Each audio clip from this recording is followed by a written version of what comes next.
The U.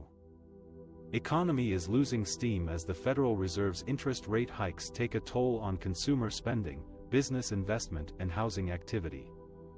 In the first quarter of 2023, the economy grew at an annual rate of just 1.1%, down from 2.6% in the previous quarter and 3.2% in the third quarter of 2022.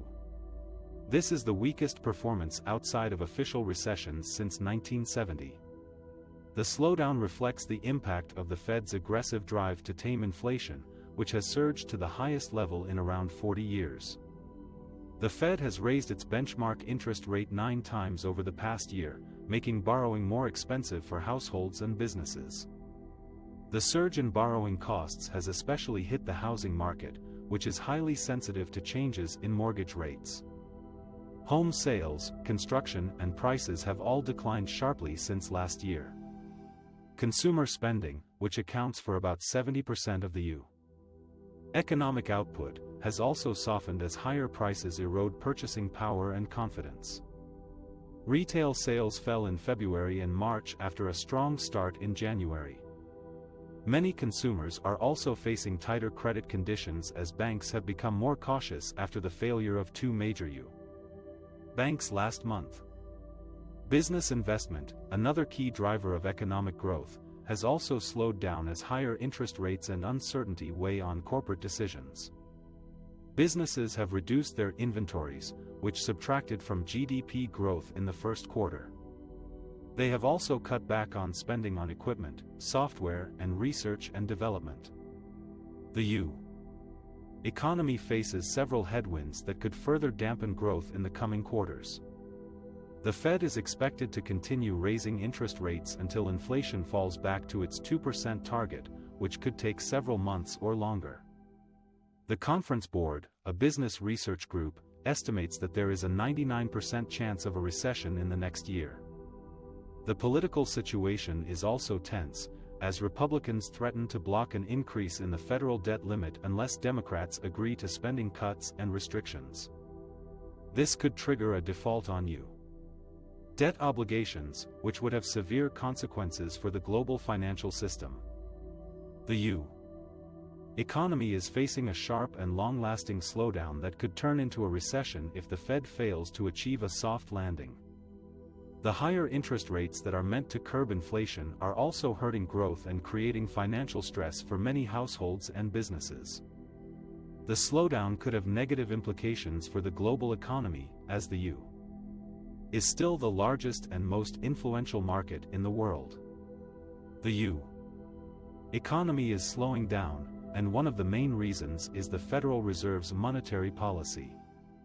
The Fed has been raising interest rates since December 2015, and has done so 9 times in the past year alone.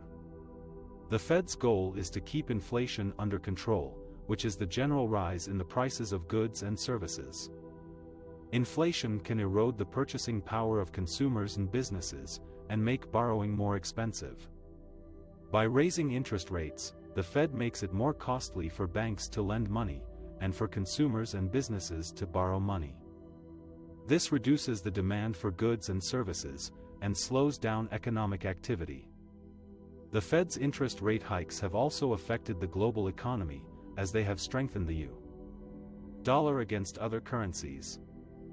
This makes U. exports more expensive and less competitive in foreign markets, and reduces the profits of U. companies that operate abroad. The Fed's interest rate hikes have also contributed to the volatility of the stock market, as investors worry about the impact of higher borrowing costs on corporate earnings and growth prospects. The Fed's interest rate hikes have had some positive effects, such as keeping inflation low and preventing the economy from overheating. However, they have also created significant challenges for the U. economy, which is facing a slowdown in growth, consumer spending, business investment, and trade. One of the main reasons behind the slowdown of the U. economy is the weakening of 3 key sectors: the housing market, consumer spending, and business investment. These sectors have been battered by the higher loan rates and tighter credit conditions that the Federal Reserve has imposed to fight inflation. The housing market has been in a slump for more than a year, as higher mortgage rates and lower affordability have discouraged buyers and sellers alike.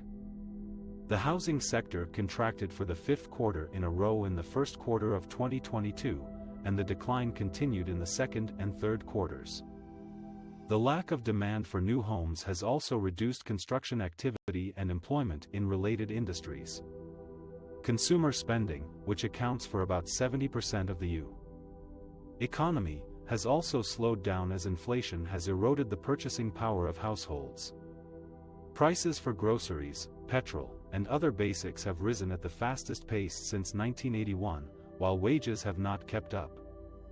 As a result, consumers have cut back on their spending on goods and groceries, and have shifted more of their income to healthcare, accommodation, and dining out.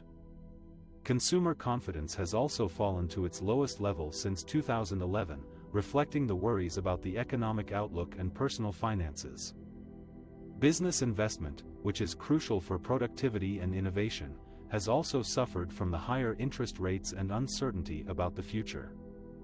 Business investment declined at an annual rate of 0.6% in the second quarter of 2022, mainly due to a sharp drop in spending on structures such as commercial buildings, healthcare facilities, and mining projects.